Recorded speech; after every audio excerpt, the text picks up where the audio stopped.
Les rendez-vous du Mondial du bâtiment, la rénovation énergétique dans les territoires. Une émission animée par Nathalie Croiset.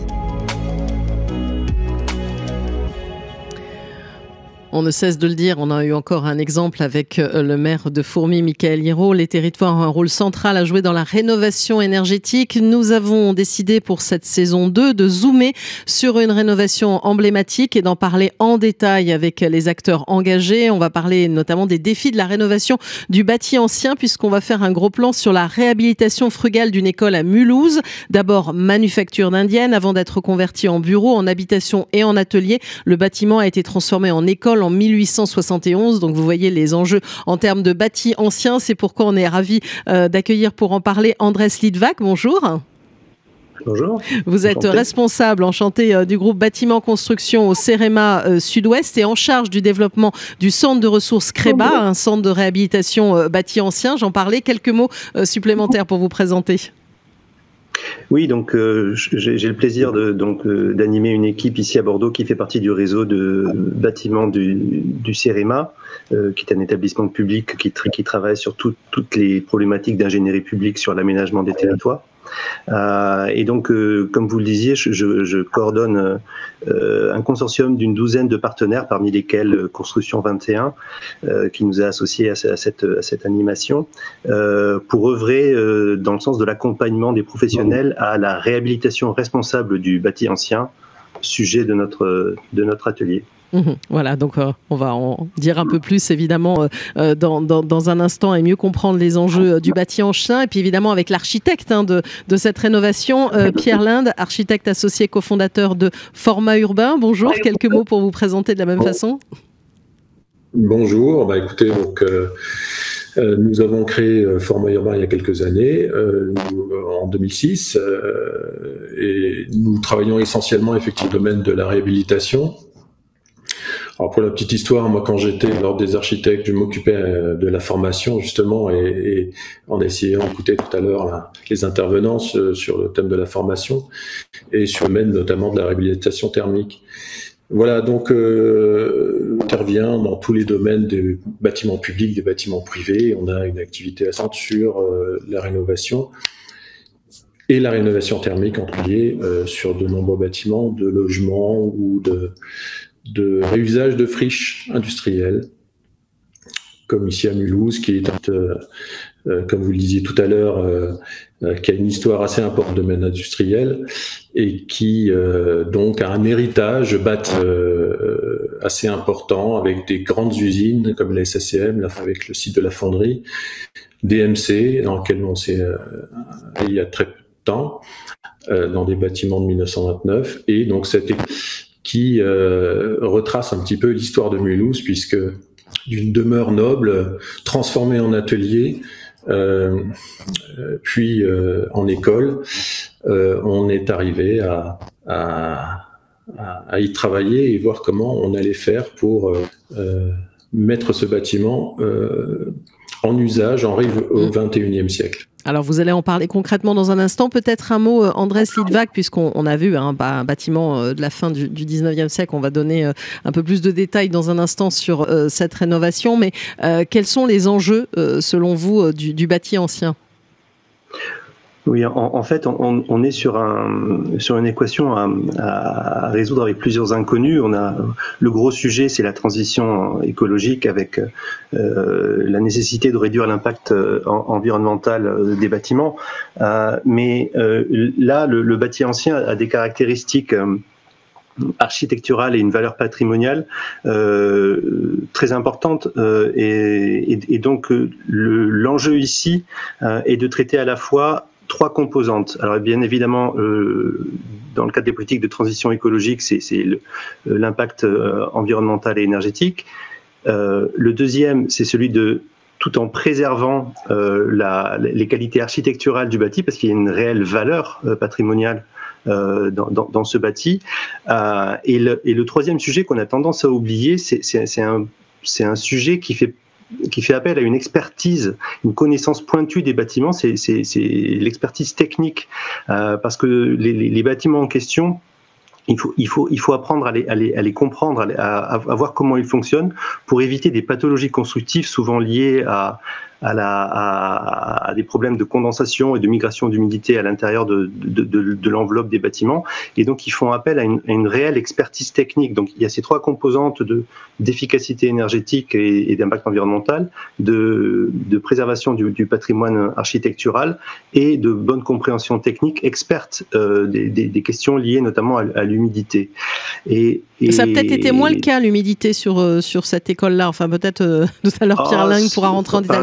Il y a eu des soucis, il y a eu quelques questionnements. Il y a eu des soucis, ouais. mais je laisserai Pierre en parler. Mais simplement, ce que je veux dire, c'est qu'on n'est pas sur une niche, on n'est pas en train de parler de quelques mètres carrés de beaux bâtiments. On est réellement... C'est sur des millions de bâtiments, c'est ça? C'est sur des millions, parce qu'en fait, juste pour donner un ordre de grandeur, des études ont essayé justement de caractériser la performance énergétique des bâtiments du parc de résidentiel français.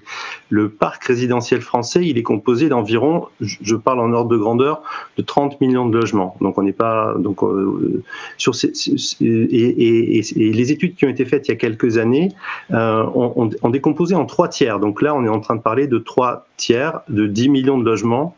Le premier tiers qui date d'avant 48, et c'est celui qu'on appelle le bâti ancien. Ensuite, un deuxième tiers qui date donc de ce qu'on appelle les 30 glorieuses, donc la période où de reconstruction avec les premières solutions industrielles, mais sans forcément tenir compte des problématiques d'isolation thermique. Et puis le troisième tiers, donc après le choc pétrolier, et où on a commencé à se préoccuper de ces questions-là, et où la question d'isolation thermique a commencé à devenir prégnante et être objet de réglementation. Sur ces 3 tiers, le plus mauvais est celui des 30 glorieuses, où on est sur du 400 kWh par mètre carré en consommation en moyenne. Le bâti ancien est environ à 200 kWh par kilomètre carré par an. Et donc là-dessus, et aujourd'hui, on vise à atteindre des bâtiments, notamment BBC Patrimoine et Finergie, qui visent du 70 kWh par mètre carré par an. Donc on voit qu'il y a un gisement potentiel. On est en train de parler de 10 millions de bâtiments, enfin de logements en France. Tous n'ont pas des qualités architecturales qui nécessitent un effort particulier, mais il y en a une bonne partie qui nécessite cette attention. Et donc, l'enjeu que l'on a, le défi, c'est de répondre aux problématiques environnementales, mais également de donner de la valeur à ces bâtiments. Et c'est pour ça qu'à dessein, on emploie le mot de réhabilitation. On veut donner de la valeur au bâtiment. Alors on comprend bien le défi, on va le voir concrètement, et c'est pour ça que je vais me tourner vers Pierre Ling, si je puis dire, pour parler de cette réhabilitation, comme vous dites, réhabilitation frugale, d'ailleurs on dit. Il y avait un bâtiment quand même fortement dégradé, hein, c'est ça au départ? Oui, c'est ça. Donc, lorsqu'on intervient sur des bâtiments anciens, effectivement, il faut avoir une analyse assez approfondie de ce bâti pour essayer d'hiérarchiser les années. Alors ici, c'est un bâtiment inscrit au monument historique, donc double effectivement une grande valeur historique et une valeur patrimoniale forte. Ce bâtiment était donc, comme vous le disiez, une école depuis l'annexion de l'Alsace, un petit d'ailleurs. Donc il y a eu plusieurs actions dans son existence, et donc dans les années 80, il y a eu une grosse réhabilitation. Et puis donc dans les années 2015, nous avons eu la mission d'expertiser ce bâtiment, de lancer une opération de réhabilitation. Pourquoi? Parce que d'abord des là c'est important dans le bâtiment, des suspicions de tassement intervenus dans les murs intérieurs et des traces de pourrissement. Donc tout cela a fait que on a analysé le bâtiment, on s'est rendu compte que dans les années 80, la réhabilitation fait l'objet d'un traitement assez drastique les façades en mettant un enduit étanche à base de ciment. On sait bien que, comme le disait mon voisin tout à l'heure, la problématique de connaissance, fonctionnement des transferts hygrométriques dans le bâtiment a une importance vraiment fondamentale. Eh bien, ces inventions précédentes ont créé des désordres au niveau des planchers, puisque l'humidité tous les jours à l'intérieur du bâtiment ne s'évacue mais était bloquée à la surface extérieure et donc rendait les murs de façon insidieuse en fait, puisqu'il n'y avait pas de problématique constatée pour les élèves, pour les enseignants, mais eh bien, on s'est rendu compte que les ancrages des solives murs étaient extrêmement affaiblis. Surtout qu'on est dans une zone aussi sismique, hein, c'est ça ? On est dans une zone sismique. Effectivement, l'Alsace, et notamment le sud de l'Alsace, est soumis à des aléas alors qu'ils sont moyens. Néanmoins, les qui s'appliquent sont assez importantes. Alors, elles ne s'appliquent pas sur les bâtiments existants, mais lorsqu'on fait des modifications, évidemment, on en profite pour regarder tout ça. Donc, si je développe, effectivement, c'est très intéressant de travailler sur ce bâtiment parce que d'abord, on avait un budget relativement contraint. On avait des enjeux. La ville de Mulhouse avait essayé de mettre des enjeux qui étaient ceux de la HQE avec un niveau d'excellence de la qualité de l'air. Des de consommation drastique. Et parce que c'était un bâtiment qui n'était pas ventilé, c'est ça précédemment. C'est un petit peu la problématique dont parlait Andrés Lidvac aussi sur d'anciens bâtiments.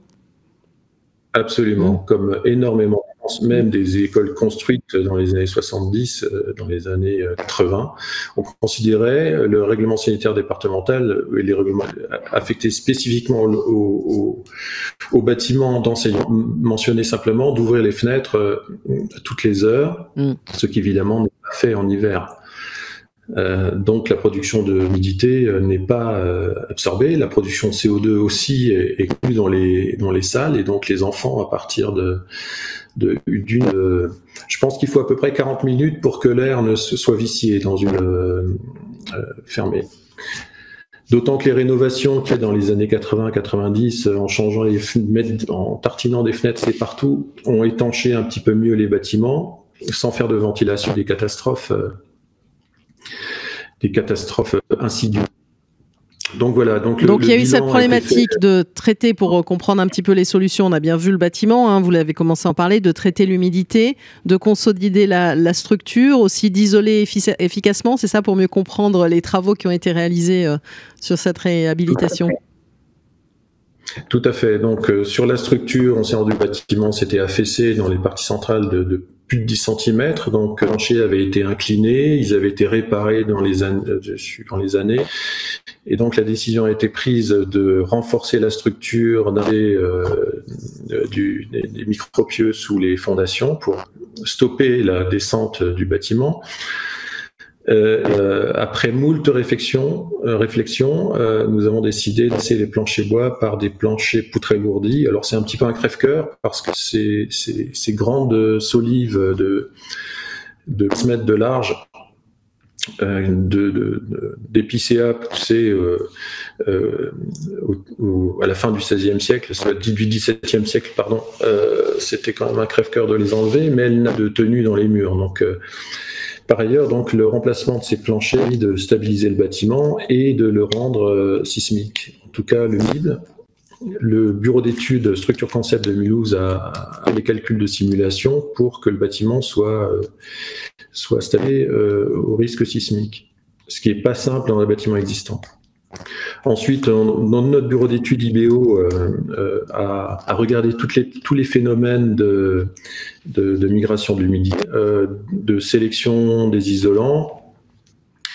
Je vous rappelle, en 2015, donc là, on avait choisi très classique de laine de verre avec des pare-vapeurs et une étanche d'air soignée. la huile de frein vapeur, enfin je vous passe tous les détails, pour qu'en fait on n'ait plus de risque d'absorption d'humidité par les murs, c'est-à-dire une bonne respiration. Donc un remplacement complet qui avait été cimenté dans les années 80 par un enduit à la chaux, en attache avec la drac avec laquelle on a choisi les granulats, pour trouver une teinte naturelle sans aucun adjuvant. Pour la petite histoire, on avait aussi cherché un enduit à la chaux, mais avec des éléments de liège à l'intérieur, essayer d'avoir une petite rupture de pont thermique sur les isolants. Vous voyez, il y a eu beaucoup de recherches pour que l'équilibre entre l'économie et la performance soit la meilleure possible, et pour que on atteigne les objectifs du maître d'ouvrage. La ventilation, on a choisi de réaliser une vue avec 2 grosses doubles flux qui permettent de gérer les introductions d'air et d'atteindre les renouvellements prescrits par le maître d'ouvrage, en tout cas d'aller au-delà de la réglementation pour que les enfants soient en bonne santé et tout possible, puisqu'à la qualité de l'air, c'est un petit peu ça quand même. Voilà, on en parle aussi très récemment où les nouvelles prescriptions du gouvernement, c'était d'ouvrir le train. Mmh. Une centrale de flux bien faite avec des débits d'air suffisants permettrait de se passer de l'ouverture des fenêtres. Voilà. Peut-être un commentaire justement d'Andrés Litvak sur cet aspect qualité de l'air qui, j'imagine, doit être majeur dans les enjeux de bâtis anciens. En fait, c'est majeur parce qu'effectivement, comme on le disait, il y a ces problématiques de pathologie constructive qui peuvent être induites. Mais ça, aujourd'hui, ce sujet-là, j'ai l'impression que c'est pas forcément le sujet prioritaire et que une grande partie de la profession ne le regarde pas forcément à sa juste valeur. Mais pourtant, on en a fait un débat entier en disant qu'il y avait quand même une vraie problématique. Peut-être aussi avec le Covid qu'on a traversé. On a bien compris, on nous dit d'ouvrir les fenêtres, d'aérer. Enfin, on a bien compris qu'il y a un enjeu. Mais avant de parler des pathologies constructives et des risques de condensation dans les murs liés à un mauvais renouvellement d'air, aujourd'hui, les conditions sont toutes réunies parce que ça fait 2 ans qu'on passe notre vie à porter des masques. Enfin, si on n'est pas sensibilisé à la problématique de la qualité de l'air intérieur par rapport à notre propre santé, on ne le saura jamais. Ça, c'est le premier point. Le deuxième point, ça fait 20 ans ou même 30 ans que des études sont publiées sur le coût de la qualité de l'air intérieur à l'échelle macro d'un pays. Ce coût, il se chiffre en milliards d'euros ou de dollars pour des pays comme la France. Pour l'Observatoire de la qualité de l'air intérieur a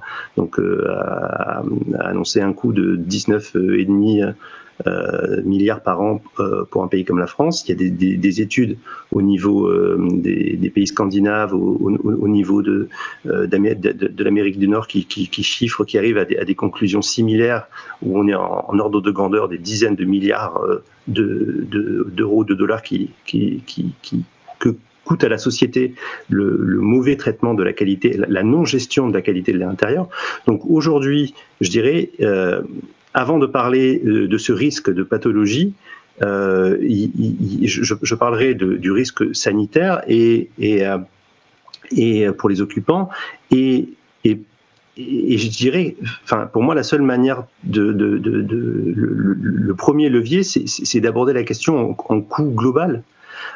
Et qu'à travers ces études qui datent de 10, 20 ans, voire même 30 ans, qui ont démontré que le coût des éléments de coût de qualité de l'air pour les gestionnaires des bâtiments, de leur démontrer qu'il faut faire attention à la qualité de l'air et donc qu'il faut améliorer les compétences, traiter la ventilation, les problématiques de renouvellement de l'air avec des compétences pointues et donc accompagner la montée en compétences de toute la profession. Alors, d'ailleurs, on va en parler en détail. Alors, c'est compliqué quand on est à distance, parce que moi, je vois le temps qui file aussi. Et en tout cas, on a bien compris que c'est un grand enjeu. Et on va en parler dans la séquence suivante, d'ailleurs, un peu plus en détail, puisqu'il y a des sujets d'installation de ventilation dans la RE 2020. Donc, on voit bien aussi qu'il y a des montées en compétences sur ce sujet-là. Mais je voulais revenir à Pierre Linde et après, je vous poserai une question en conclusion, Andrés Lidval, peut-être pour ajouter un complément à ces travaux. Je vous ai interrompu aussi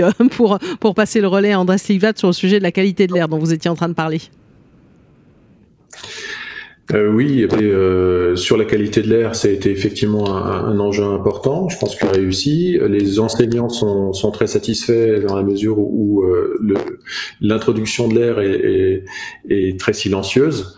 C'est aussi une question de bon dimensionnement des installations, avec des capacités de maintenance bien liées, c'est-à-dire que les réseaux sont accessibles, qu'on peut les nettoyer, les équipements sont faciles d'accès, on n'a pas à crapahuter une toiture terrasse, c'est dans les combles correctement éclairé, les gens peuvent bien l'entretenir, puisque tout l'enjeu aussi des bâtiments, mais qu'ils soient neufs ou anciens, c'est un vaste. C'est la maintenance des installations techniques et leur permanence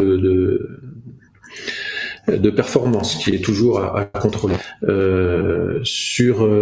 Effectivement, sur toutes les qualités, puisque finalement c'est un bien culturel, ce bâtiment. C'est un bien qui est fort pour une commune, puisque c'est que les enfants apprennent correctement, éduquer, soit donc un outil de travail pour les enseignants extrêmement important. Je pense que les investissements dans ces réhabilitations est vraiment quelque chose qui est très fort et qui fait gagner beaucoup à une commune. Je pense que ça a été une expérience extrêmement enrichissante. Tous les services techniques aussi de la ville qui ont bien suivi. Je rappelle aussi que ça avait fait l'objet aussi d'un point de vue culturel de fouilles logiques, tout cela fait qu'une opération de réhabilitation, ça n'a pas qu'un aspect purement fonctionnel, technique et pratique, mais aussi des aspects culturels importants, de faire redécouvrir les bâtiments. Moi, j'aime beaucoup, quand je fais visiter des bâtiments en cours de réhabilitation, rappeler leur histoire, leur utilisation précédente, les techniques de construction. Je vois que mon voisin est à Bordeaux, pas mal pour un groupe bordelais en Alsace qui réhabilite beaucoup de logements, et à chaque fois qu'on le peut, dans les journées de l'architecture, on fait faire des visites qui ont aussi un impact assez important sur la découverte de la population de leur propre patrimoine. Donc ça, c'est un aspect important. Et juste un dernier mot, parce qu'on va arriver bientôt à la conclusion de cette séquence. Je sais, on a envie de dire beaucoup de choses. Vous insistez beaucoup aussi, on l'a évoqué, on revient à la partie un peu technique, sur les enjeux de rénovation thermique, qu'il doit y avoir un lien fort entre architectes et ingénieurs aussi sur ces sujets-là. Absolument. À l'époque de ce bâtiment, en 2015, vers 2008, j'avais créé un bureau d'études, puisque je considérais que de travailler avec des bureaux d'études externes qui ont un apport strictement technique sur une qui ne me satisfaisait pas, et j'avais rêvé de pouvoir avoir un bureau intégré. Et donc j'avais embauché un ingénieur avec qui on a travaillé une année, et parce que je pense que thermique, c'est de l'architecture aussi quand on est sur un bâtiment, que ce soit un bâtiment créé de toutes pièces ou un bâtiment existant. Il faut qu'il y ait un lien spatial, de lumière, toutes les composantes d'un espace. C'est de l'architecture.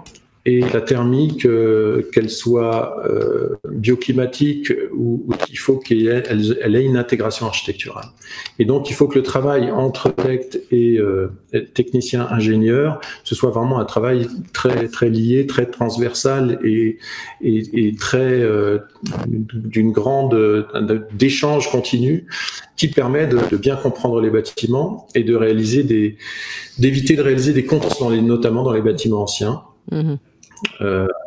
Contresens et contresens esthétique également. Alors merci pour cette présentation, Andrés Lidvac. En quelques mots, pour tout vous dire, peut-être on a vu cet exemple concret. L'un des grands enjeux aussi, c'est la massification dont on parle beaucoup. Là, on est dans une réponse à une politique majeure qui est la transition écologique et au niveau du bâtiment, c'est la massification. Le souci, c'est que là, on est sur un patrimoine bâti qui a des caractéristiques qu'il faut préserver et donc on ne peut pas aller vers une solution universelle comme ça peut être le cas pour du bâtiment industrialisé. Donc en fait, je dirais le défi, c'est d'accompagner la montée en compétences et de massifier la compétence pour pouvoir trouver les réponses au cas par cas avec une expertise vraiment très forte sur les 3 domaines sur lesquels CREBA s'efforce de travailler et c'est ce que l'on veut faire à travers le centre de ressources CREBA donc que vous pouvez visiter sur internet creba.fr où on met à disposition un certain nombre de ressources, d'études référencées, de retours d'expérience. Donc le retour d'expérience de l'école de Mulhouse est documenté, des outils d'aide à la décision et surtout une charte qui explique les recommandations aux professionnels pour pouvoir mener de front ces 3 problématiques évoquées précédemment et qui sont selon nous, le levier pour accompagner cette massification des compétences. Et alors, vous voulez juste attirer l'attention sur un colloque bientôt le 29 mars, c'est ça, en quelques instants à Toulouse. Le CREBA existe depuis 3-4 ans et il y avait pour habitude d'animer un colloque national chaque année. Avec la période de Covid, on a été contraint de changer notre stratégie où on a fait un cycle de webinaires que vous pouvez voir sur le site en replay. Et là, donc, on aura la joie et le bonheur de retrouver dans un format en présentiel à Toulouse le 29 mars sur le sujet de comment créer les conditions favorables à la rénovation, à la réhabilitation responsable du bâti ancien. Et donc, n'hésitez pas à aller sur notre site à la rubrique événements pour avoir le programme de ce colloque et on sera très heureux de vous y retrouver. Merci beaucoup. Alors, c'est toujours la difficulté de l'exercice. Il y a beaucoup de séquences. Chacun a envie évidemment de développer longuement le sujet, mais on va aller sur le site du CREBA, on a bien compris. Et ne pas hésiter pour ceux qui le souhaitent, ce colloque le 29 mars à Toulouse. Merci Andrés Lidvac, responsable du groupe Bâtiment Construction au CEREMA Sud-Ouest et donc en charge du développement du CREBA. Et merci à vous Pierre Linde, architecte associé, cofondateur de Format Urbain. On va justement parler tout de suite de qualité de l'air intérieur et des installations de ventilation dans la séquence décryptage réglementaire.